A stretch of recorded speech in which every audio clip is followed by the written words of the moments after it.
Maria, I can't hold myself back. I'm so excited, and I definitely want to have Thomas also chime in on this one. But like there's that thing that I always say, and some specific husbands, he has been very upset with me for saying that. So trust with your eyes and not your ears, you know. So there was a point in time where I believed, and Thomas, I'd love to hear your feedback on this, where trust was the currency of addiction. That sounds horrible. How can trust be the currency of addiction?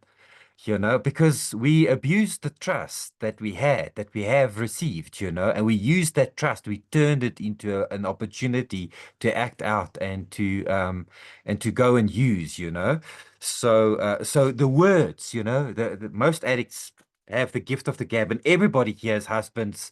Like everyone tell me, like, I want my husband to be helped with the porn and sex addiction, but he lies a lot. You know, I'm like, yeah, that's exactly. This is a lying disorder. That's the foundation. Like everybody lies. You're not gonna go, oh, excuse me, wife, I'm gonna go to the bathroom, gonna watch a little bit of porn now. Like no one does that. There's always lies. That's part of this whole process. So I've figured out that you know, if we trust with our eyes what I see. You know, you can't lie. If you see he does this and this and this, that behavior is the truth. It's hard to not to mislead people if they had to look at your behavior. But words have been abused. So if a privilege is abused, you lose the privilege. You know, so trust needs to be more based on what we see the other person does. And that relates specifically to recovery activities, things that he would do that's good for him. You know, so that's just my two th cents on that. It's such a rich topic, that small word trust, that I think there's a lot that we can share. Estelle, that was brilliantly shared. Like I loved what the way you put that whole response together. Thanks for that. I've learned a lot from what you shared. Hopefully, I'll be able to learn a bit more from what Thomas is about to share. No pressure, Thomas. That's all good, Kenneth. Yeah, I agree. I agree. I know I've had a laugh or two in the past where some husbands got a bit upset about hearing that because it's like, well, now my wife says she can't listen to anything I say because I can only trust what I see and not what I hear. And then they have a bit of a meltdown, which I think, in all honesty, like I get. I think. Look, a part of this process, a lot of the times the men are kind of pushed into a corner and are having to face all these things they've done wrong and don't always enjoy having, wives that are now a lot more armed to deal with their behavior. But I think it's one of these things where I guess we really got to take that statement at face value. Of course, we can listen to what people say. We can listen to what our husbands are telling us.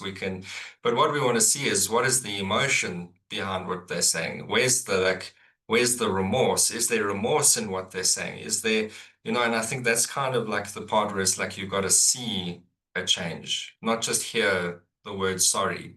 And I think that's the thing that really sticks out. The word sorry actually means, in definition, I won't do it again, is the definition of the word sorry. But then we hear the word 30,000 times. It's like it's no longer relevant. We can't listen to it anymore. So I think it's like when we want to see change, pornography addiction or any other kind of addiction is a behavioral issue. There's a major issue with not just the thinking, but the behavior. And because the thinking is not good, the behavior shifts. So now, if we fix the thinking, in theory, we should fix the behavior, and that goes both ways. You fix the behavior, it does also affect the thinking. Um, but the main point is, like with any addiction, like if there's ever a way of trusting what someone is saying, is you need to be able to see a shift in their behavior. You need to be able to see remorse. You need to be able to see that they're actually doing things differently. They're spending more quality time with you. They're more apologetic in a more authentic fashion. I think there's way more that goes into it. So I guess it's just a statement that gets thrown out there.